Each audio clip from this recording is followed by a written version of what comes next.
Hello दोस्तों, स्वागत है आपका हमारे channel career update bye engineer में। मैं हूं रंजन राज। और जैसा कि आपको पता है, IOCL में जो टेक्निकल अटेंडेंट की वैकेंसी आई हुई है ITI कैंडिडेट के लिए, जिसमें वेरियस स्टेट के छात्र अप्लाई कर सकते हैं, उसके लिए हमारा जो फुल कोर्स है, जो टेक्निकल पार्ट है 75 क्वेश्चन का जो पूछे जाएंगे, उसके लिए जो हमारा फुल कोर्स है वो शुरू हो चुका है, जिसके अंतर्गत आज हमारा लेक्चर नंबर 3 है। ठीक है, इसके पहले हमारे 2 लेक्चर हो चुके हैं। तो अगर आपने इसके पहले वाले 2 लेक्चर्स को नहीं देखा तो प्लेलिस्ट का लिंक मैं आपको डिस्क्रिप्शन बॉक्स में दे दूंगा। IOCL technical attendant full course, जाके आप उन क्लासेस को, पिछली 2 क्लासेस जो हुई हैं उसको वॉच कर लीजिएगा। दूसरी चीज़ ये बताना चाहूँगा कि जो हमारा टेलीग्राम ग्रुप है उसको भी आप ज्वाइन कर लीजिएगा, उसका लिंक भी आपको डिस्क्रिप्शन बॉक्स में मिल जाएगा। तो 2-4 दिन में जब थोड़े लेक्चर्स हो जाएंगे तो इससे रिलेटेड मैं क्वेश्चंस को भी उस टेलीग्राम ग्रुप में डालने का प्रयास करूंगा। ठीक है, क्विज के माध्यम से। तो आप टेलीग्राम ग्रुप को भी हमारे ज्वाइन कर लीजिए।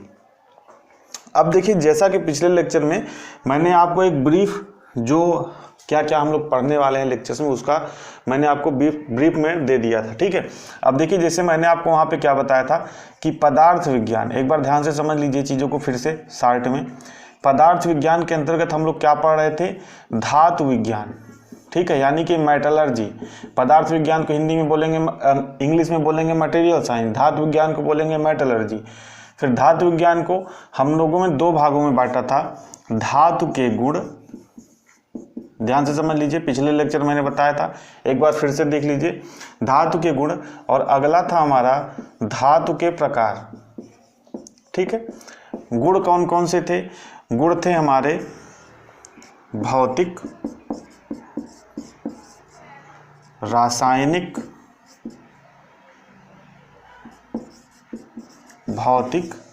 रासायनिक और यांत्रिक, यानी कि फिजिकल, केमिकल और मैकेनिकल प्रॉपर्टीज। और साथ ही साथ हम लोगों ने अयस्क के बारे में भी पढ़ लिया था। पिछले लेक्चर में हम लोगों ने क्या कर लिया था? धातु के गुणों के बारे में और धातु के अयस्क के बारे में पढ़ लिया था। ठीक है, अब इस लेक्चर में देखिए, धातु के प्रकार को फिर हमने क्या किया था? 3 भागों में बांटा था। कौन कौन सा? लौह धातुएं, अलौह धातुएं और मिश्र धातुएं। ठीक है, अलौह धातुओं के बारे में हमको पढ़ना नहीं है, हमको पढ़ना है लौह धातुओं के बारे में और मिश्र धातुओं के बारे में। तो आज के लेक्चर में जो हमारी लौह धातुएं हैं, जो फेरस मेटल्स हैं, इंग्लिश में भी आप समझ लीजिए, लौह धातुओं को फेरस मेटल, अलौह धातुओं को नॉन फेरस मेटल, मिश्र धातुओं को एलॉयज। मैं लिख इसलिए नहीं रहा हूँ क्योंकि लिखने में बहुत ज़्यादा समय जाता है, डिजिटल बोर्ड अभी हमारे पास है नहीं। तो लौह धातुओं में, लौह धातुओं को फिर हम क्या करते हैं? 2 भागों में बांटते हैं। कौन कौन से?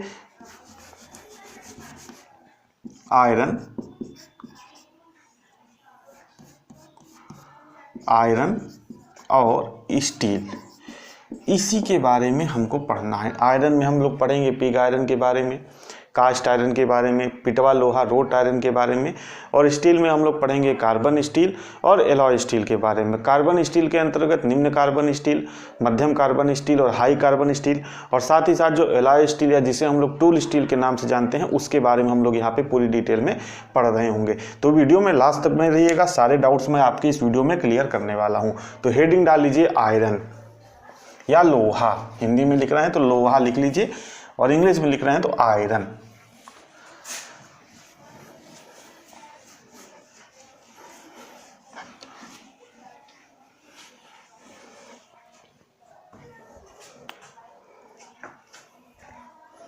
देखिए, अब आयरन को हम लोग क्या करते हैं?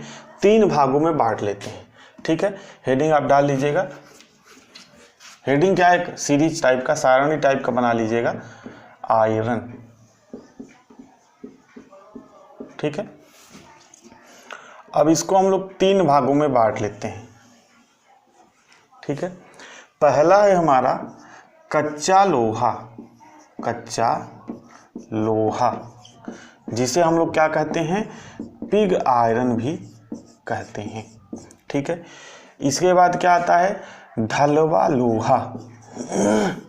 ढलवा लोहा, जिसे हम लोग कहते हैं कास्ट आयरन। ठीक है, इसके बाद तीसरे नंबर पर हमारा आता है पिटवा लोहा। ठीक है, जिसे हम लोग बोलते हैं रोट आयरन। ठीक है।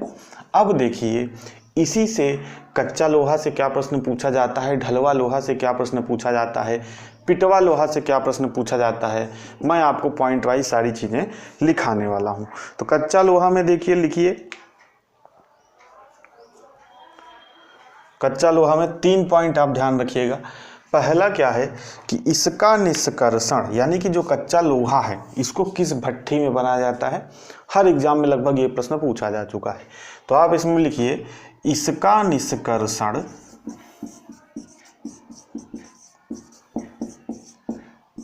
वात्या भट्ठी या ब्लास्ट फर्नेस में किया जाता है। ठीक है, इसका जो उत्पादन है या निष्कर्षण है किस भट्ठी में किया जाता है भैया, ब्लास्ट फर्नेस या वात्या भट्ठी में किया जाता है। दूसरा पॉइंट आपको लिखिएगा कि कार्बन की मात्रा जो इसमें होती है, कार्बन की मात्रा ये होती है 2 से 5%। ठीक है, कितनी होती है, 2 से 5%। तीसरा आप लिखेंगे इसमें पॉइंट का, ये जो है लोहे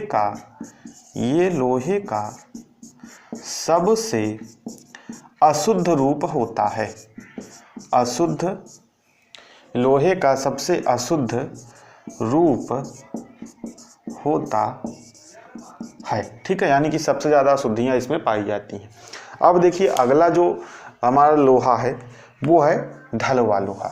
यहाँ से भी आपको कुछ पॉइंट ध्यान रखने हैं। देखिए पॉइंट वाइज चीज़ें पढ़ाऊंगा, जो आपको एग्जाम में पूछा जाता है वही पढ़ाऊंगा, फालतू की कहानी पढ़ने का कोई मतलब है नहीं। अब आपसे पूछा जाता है कि जो ढलवा लोहे का निष्कर्षण है वो किस भट्ठी से किया जाता है या किस भट्ठी में बनाया जाता है।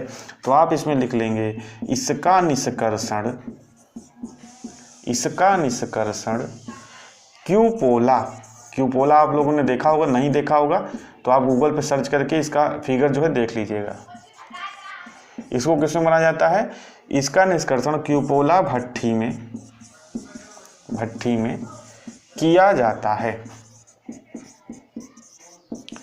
अगला पॉइंट इसका क्या ध्यान रखना है कि इसका जो है कार्बन की मात्रा कितनी होती है, 2 से 4.67%। कार्बन की मात्रा कितनी होती है भैया, 2 से 4.67%। रंग की बात करें तो इसका रंग होता है काला। अगर इसके गुण की बात करें तो इसका गुण होता है भंगुर। मैंने आपको जब वहाँ पे पिछले लेक्चर में, इंग्लिश में इसको बोलेंगे ब्रिटल। ठीक है, पिछले लेक्चर में जब मैंने आपको एक प्रॉपर्टी पढ़ाई थी भंगुरता या ब्रिटलनेस, तो वहाँ पे मैंने आपको एग्जाम्पल के रूप में ढलवा लोहा या कास्ट आयरन का एग्जाम्पल दिया था। जिन लोगों ने पिछला लेक्चर देखा होगा उनको याद होगा। तो इसका जो गुण होता है वो कैसा होता है भैया, ये भंगुर प्रकृति का होता है। अब एक पॉइंट इसमें लिख लीजिए गलनांक।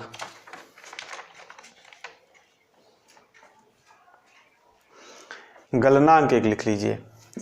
इसका जो गलनांक होता है ये होता है 1260 डिग्री सेंटीग्रेड। ठीक है, तो ये भी आपको ध्यान रखना है। अब आइए हम लोग बढ़ते हैं पिटवा लोहा की तरफ। तो इसमें पहला पॉइंट लिखिए, ये क्या होता है, लोहे का सबसे शुद्ध रूप होता है। इसमें लिखिए लोहे का सबसे, बाहर तो नहीं जा रहा है बोर्ड से, हाँ ठीक, लोहे का सबसे शुद्ध रूप होता है। ठीक है, अब अगर हम लोग बात करें कि इसमें लोहा कितना प्रतिशत होता है भैया, तो इसमें जो लोहा होता है, आयरन होता है, वो होता है 90.9% तक। अब हम लोग बात करें इसमें कार्बन कितना होता है, तो कार्बन होता है 0.02 से 0.05%। ठीक है, अब बात करते हैं इसके गलनांक की। तो गलनांक इसका होता है 1600 डिग्री सेंटीग्रेड। अब बात करें इसका निष्कर्षण किस भट्ठी में किया जाता है, तो इसका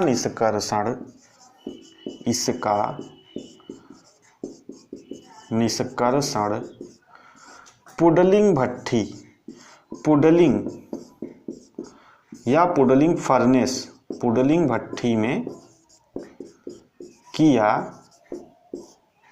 जाता है। ठीक है, अब आपसे पूछे कि पिटवा लोहा को किस भट्ठी में बनाया जाता है, तो पिटवा लोहा को पुडलिंग फर्नेस में बनाया जाता है। ठीक है, तो ये जो प्रश्न है आपसे लोहे से पूछे जाते हैं, मैक्सिमम हर बार यही प्रश्न जो है रिपीट होते हैं आपके एग्जाम में।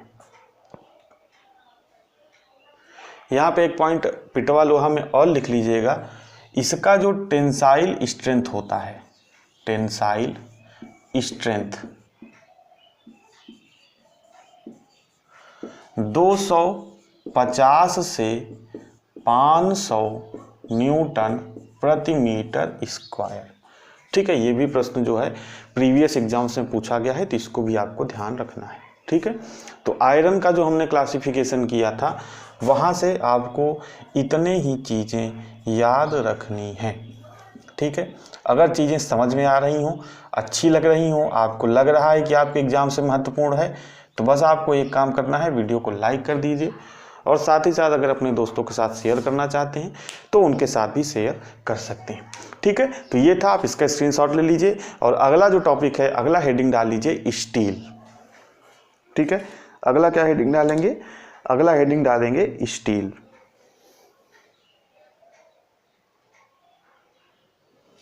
देखिए, तो स्टील, जैसे मैंने आपको आयरन अभी बताया कि किस आयरन को किस भट्ठी में बनाया जाता है, तो आपसे स्टील भी तो पूछ सकता है भैया कि स्टील को किस भट्ठी में बनाया जाता है।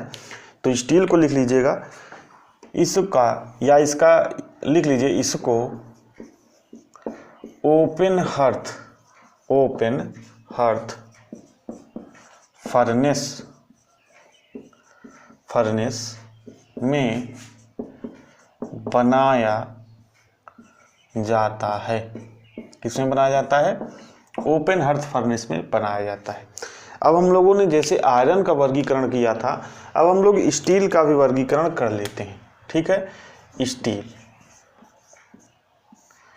स्टील को भी हम क्या करते हैं, दो भागों में बांटते हैं। कौन कौन सा, पहला होता है हमारा, एक होता है हमारा कार्बन स्टील,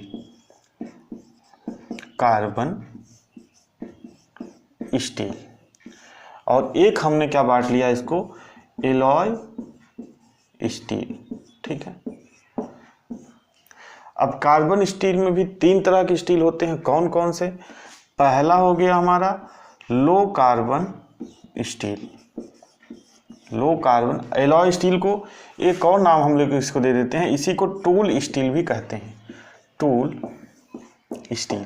क्यों, क्योंकि एलॉय स्टील की ही मदद से जो टूल्स हैं, जैसे कि हमारा मशीनिंग टूल हो गया, कोई कटिंग टूल हो गया, उन जैसे लेथ में कोई टूल जो उपयोग होता है, वो सब किससे बने होते हैं, वो सब एलॉय स्टील के बने होते हैं।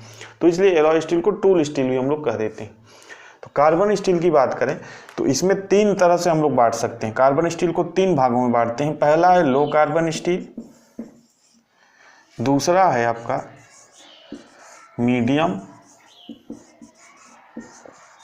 Medium carbon steel,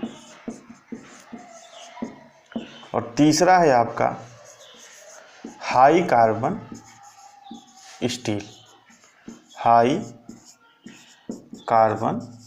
steel. यही तीन स्टील के बारे में जो एक दो पॉइंट हैं वो हमको समझना है। तो सबसे पहला आपसे प्रश्न पूछता है कि लो कार्बन स्टील में जो कार्बन की मात्रा होती है, लो कार्बन स्टील में जो कार्बन की मात्रा होती है वो कितनी होती है, तो वो होती है 0.15 से 0.3%। ठीक है, अगला जो आपको इसको समझना है, अगला इसका यूज लिख लीजिए अपने जान पहचान के लिए, बाकी ये पूछा नहीं जाएगा यूज आपका इससे जल्दी। तो इसमें लिखिए स्टील फ्रेम बिल्डिंग्स। ठीक है, मशीनरी पार्ट। अगला इसका उपयोग लिखिए खाने के बर्तन। इसके बाद पाइप लाइंस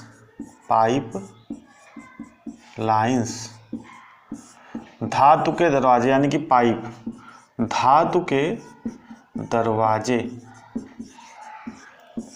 और एक आध दो लिख लीजिए, तथा अन्य कार्यों में, तथा अन्य कार्यों में किया जाता है। किसका उपयोग किया जाता है? लो कार्बन स्टील का।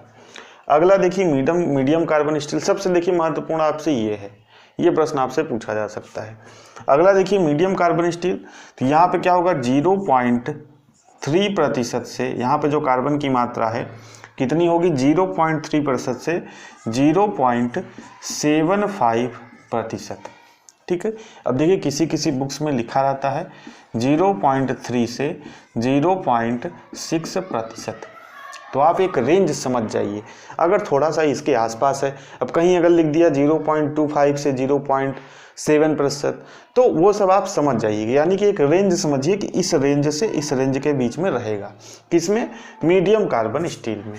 यूज लिख लीजिए, यूज में लिखिए रेलवे ट्रैक्स, रेलवे ट्रैक्स यानी कि जो रेलवे ट्रैक बने होते हैं, ट्रेन व्हील्स, ट्रेन व्हील्स यानी कि जो ट्रेन के पहिए होते हैं, जो रेल ट्रैक होता है उसको बनाने में। Crank shaft, crank shaft, gears, जो आपके गियर्स होते हैं, and machinery part, machinery part. ठीक है। इसमें रेलवे ट्रैक, रेलवे व्हील, ये सब आपके लिए थोड़ा सा इंपॉर्टेंट है, इसको ध्यान रखिएगा। अब अगला जो है हाई कार्बन स्टील, तो हाई कार्बन स्टील में कार्बन की मात्रा कितनी होती है 0.75 से 1.5% तक होती है। ठीक है। हाई कार्बन स्टील में इसकी मात्रा कितनी होती है कार्बन की 0.75 से 1.5%। अगला यहाँ पे लिखिए, नोट करके एक पॉइंट लिख लीजिएगा, 0.8% से अधिक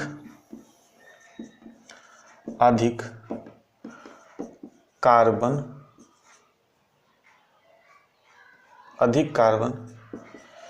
की मात्रा वाले स्टील को कार्बन टूल स्टील कहते हैं। क्या कहते हैं? कार्बन टूल स्टील कहते हैं। यह भी प्रश्न आपसे पूछा गया था कि 0.8% से अगर अधिक मात्रा है स्टील की, तो उस स्टील को क्या बोलेंगे? उस स्टील को बोलेंगे हम लोग कार्बन टूल स्टील। अब हाई कार्बन स्टील का यूज लिख लीजिए, इसका यूज लिख लीजिए, कटिंग टूल्स बनाने में। ठीक है। आपका इसमें हो गया हाई स्ट्रेंथ बार, यानी कि बहुत ज़्यादा सामर्थ्य वाली जो छड़ें होती हैं, रॉड्स होती हैं, उसको बनाने के लिए, जैसे कि आप सरिया वगैरह देखते होंगे। स्प्रिंग हो गया, स्प्रिंग बनाने के लिए। वायर्स, ठीक है, यानी कि तार बनाने के लिए। डाई बनाने के लिए, डाइस बनाने के लिए। अगला लिखिए इसमें, थोड़ा सा यहाँ पे मैं लिख दे रहा हूँ। अगला इसका यूज जो है वो है प्री स्ट्रेस्ड कंक्रीट।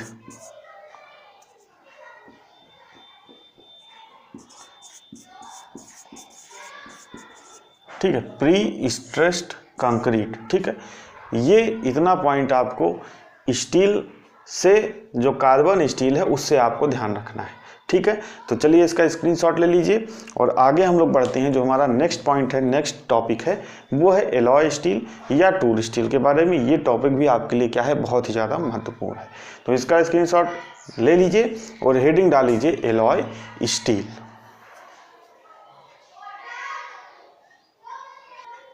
देखिए, तो एलॉय स्टील या कटिंग टूल स्टील के अंतर्गत कुछ स्टील को मैंने लिख दिया है, एक और बचा है उसको मैं आपको भी लिख दूंगा। ठीक है, तो सबसे पहला है हाई कार्बन टूल स्टील। यहाँ पे आपको कुछ इसकी कंपोजिशन याद रखनी है जिससे आपके प्रश्न बनते हैं और इसका यूज ध्यान रखना है। ठीक है, तो आइए सबसे पहले हम लोग देखते हैं हाई कार्बन टूल स्टील। इसमें कार्बन की मात्रा होती है 0.8 से 1.3%।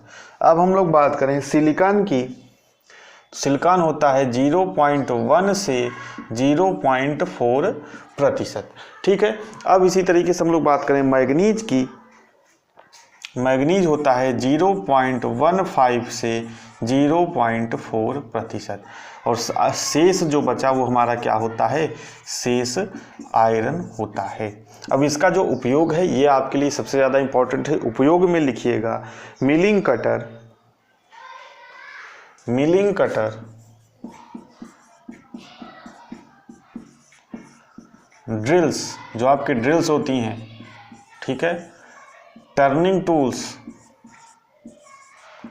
टर्निंग टूल्स किसके लिए, मृदु धातुओं के लिए, मृदु यानी कि मुलायम धातुओं के लिए, मुलायम धातुओं के लिए, यानी कि मुलायम धातुओं पर हमको कोई कटिंग करनी है, मशीनिंग करनी है, तो हम लोग किसका उपयोग करेंगे, हाई कार्बन टूल स्टील का उपयोग करेंगे। अब हम लोग बढ़ते हैं दूसरा जो हमारा है इसमें निम्न एलॉय कार्बन टूल स्टील।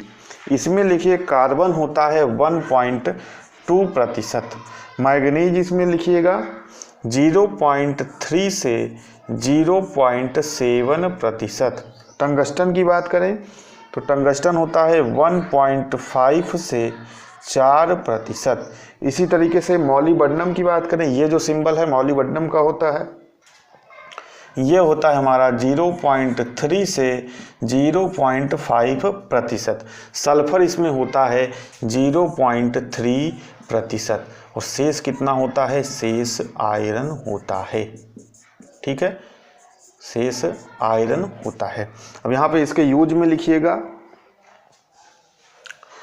उच्च स्पीड के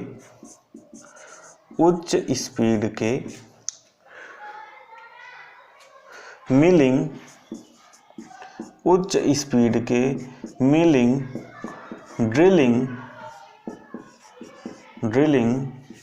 तथा टर्निंग टूल्स में, उच्च स्पीड के मिलिंग, ड्रिलिंग तथा टर्निंग टूल्स में निम्न एलॉय कार्बन टूल स्टील का उपयोग किया जाता है। अब आइए देखिए जो तीसरा हमारा है वो है हाई स्पीड स्टील। ठीक है, जिसके अंतर्गत जो पहला वाला स्टील है वो है हमारा 1841 स्टील। यहाँ पे देखिए बहुत ज़्यादा महत्वपूर्ण क्वेश्चन है ये, यहाँ से आपसे सबसे ज़्यादा प्रश्न पूछा जाता है। ठीक है, कि जो 1841 स्टील है किस तरह का स्टील है, हाई स्पीड स्टील है और इसके जो कंपोजिशन है यानी कि जो इसका संगठन है इससे ज़्यादा प्रश्न पूछा जाता है कि 18% क्या होता है। 18% हमारा होता है टंगस्टन, ये जो सिंबल होता है टंगस्टन का होता है। 4% क्या होता है, क्रोमियम, और 1% क्या होता है, वैनेडियम, और शेष होता है आयरन। तो आपको कंफ्यूज नहीं होना है और इस प्रश्न को अच्छे से याद कर लेना है, क्योंकि पूछेगा कि 1841 स्टील में 4 ऑप्शन आपको दे देगा कि 18% होता है क्रोमियम, 4% होता है टंगस्टन, 1% होता है वैनेडियम, 1% होता है टंगस्टन। इस तरीके से मिला जुला के 4 ऑप्शन दे देगा, तो वहाँ पे आप काफ़ी ज़्यादा कंफ्यूज हो जाएंगे। तो 18/4 आपको याद रखना है। 18% क्या होगा भैया, टंगस्टन होगा, 4% क्या होगा, क्रोमियम होगा, और 1% क्या होगा, 1% वैनेडियम होगा। शेष आयरन है, लिख लीजिए यहाँ पर एक पॉइंट। और कार्बन भी इसमें होता है 0.7%। ठीक है, कार्बन इसमें कितना होता है, कार्बन होता है 0.7%। इसका उपयोग लिखिए, उच्च तापक्रम पर किए जाने वाले मशीनिंग प्रोसेस के लिए,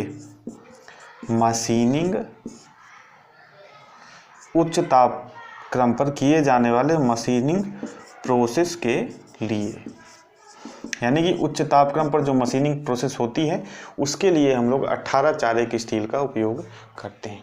तो चलिए इसका भी आप स्क्रीनशॉट एक ले लीजिए और उसके बाद हम लोग पढ़ते हैं इसका जो हाई स्पीड स्टील का जो दूसरा वाला है। पहला हम लोगों ने पढ़ा 18 चारेक स्टील, जो दूसरा इसका है वो भी हम लोग देख लेते हैं। दूसरा वाला आपका है उच्च मॉलिब्डेनम स्टील, यानी कि तीसरे का दूसरा पॉइंट। तीसरे का पहला पॉइंट क्या है? 18 चारेक स्टील। अब इसी में दूसरा लिखिएगा उच्च मॉलिब्डेनम स्टील।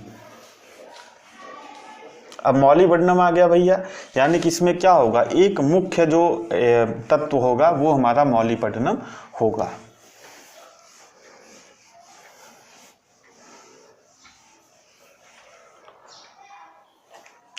ठीक है, तो तीसरे का दूसरा वाला पॉइंट है उच्च मॉलिब्डेनम स्टील। ठीक है, इसका कंपोजिशन आप जल्दी से देख लीजिए थोड़े से समय में।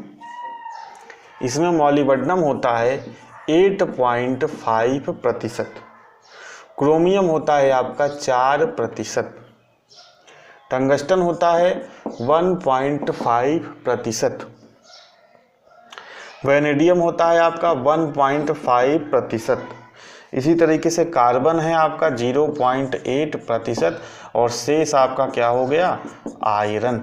ठीक है, तो ये आपको ध्यान रखना है। बस आपसे बहुत पूछेगा तो यही ये पूछेगा कि उच्च मॉलिब्डेनम स्टील में कितना मॉलिब्डेनम मिला होता है, तो 8.5% आपको ये याद रखना है। इसका उपयोग लिखिए,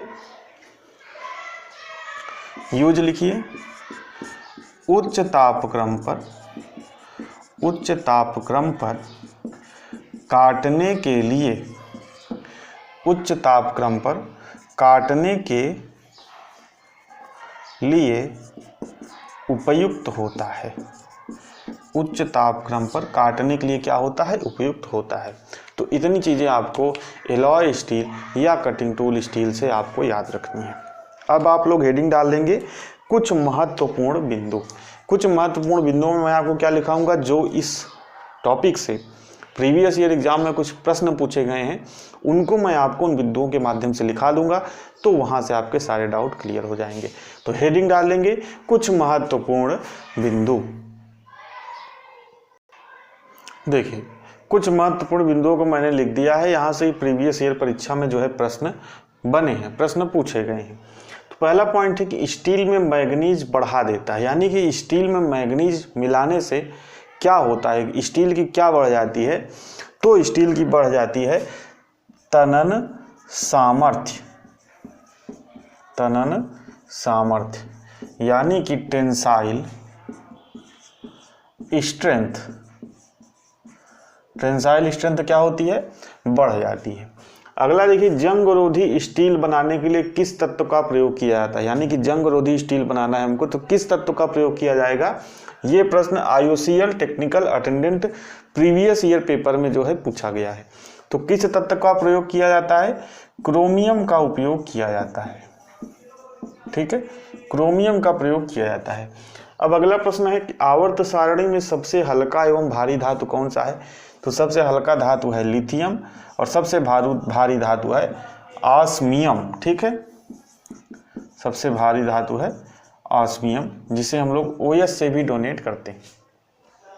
अगला है उच्च ताप प्रतिरोध एवं उच्च कठोरता प्राप्त करने के लिए स्टील में कौन सा तत्व मिलाया जाता है, तो उच्च ताप प्रतिरोध एवं उच्च कठोरता प्राप्त करने के लिए स्टील में क्रोमियम को जो है मिलाया जाता है।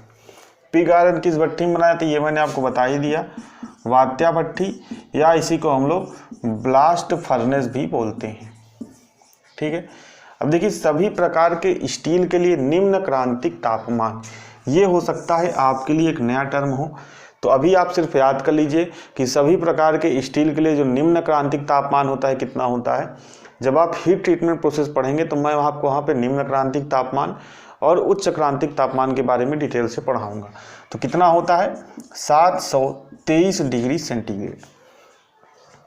अगला प्रश्न है कि स्टील में कार्बन की मात्रा कितनी हो सकती है, कितने प्रतिशत से कितने प्रतिशत तक हो सकती है। तो 0.1 से 2% तक हो सकती है। अगर इसके ऊपर हो जाएगा कार्बन तो वो स्टील ना रह के वो कास्ट आयरन में परिवर्तित हो जाएगा, क्योंकि कास्ट आयरन में कार्बन की मात्रा मैंने आपको कितनी बताई, 2% से 4.67%। तो इतनी चीज़ें आपको ध्यान रखनी है स्टील से और आयरन से, ठीक है। इतनी चीज़ें आपको क्या रखनी है, स्टील और आयरन से ध्यान रखनी है। तो उम्मीद करता हूँ आज के वीडियो में इतना ही। नेक्स्ट जो हमारा टॉपिक है उसमें जो मिश्र धातुएं हैं यानी कि एलॉयज़ के बारे में हम लोग पढ़ लेंगे और हमारा ये चैप्टर ख़त्म हो जाएगा, क्योंकि इस चैप्टर से 4 से 5 प्रश्न पूरा आपका देखिए, पूरा टॉपिक मटेरियल साइंस का लेके प्रॉपर्टी से लेके, स्टील से लेके, आयरन से लेके, मिश्र धातुओं से लेके 4 से 5 प्रश्न आपके पूछे जाने की संभावना है। इसलिए मैं थोड़ा सा इसको डिटेल में अच्छे से पढ़ा रहा हूँ, ताकि आपका अगर प्रश्न आए तो वो छूटे ना, नहीं तो पढ़ाने का क्या मतलब निकलेगा। तो आज की वीडियो में इतना ही। वीडियो आपको कैसी लगी कमेंट बॉक्स में ज़रूर बताइएगा, और वीडियो अगर अच्छी लगी तो वीडियो को लाइक कर दीजिएगा और शेयर भी करिएगा अपने दोस्तों के साथ, और कहिएगा कि भैया यहाँ पर IOCL टेक्निकल अटेंडेंट का फुल कोर्स जो है शुरू हो चुका है। चलिए मिलते हैं नेक्स्ट वीडियो में। जो मिश्र धातुएं हैं, जो एलॉयज़ हैं, उसको हम लोग कंटिन्यू करेंगे। तब तक बने रहिए हमारे साथ। बहुत बहुत धन्यवाद।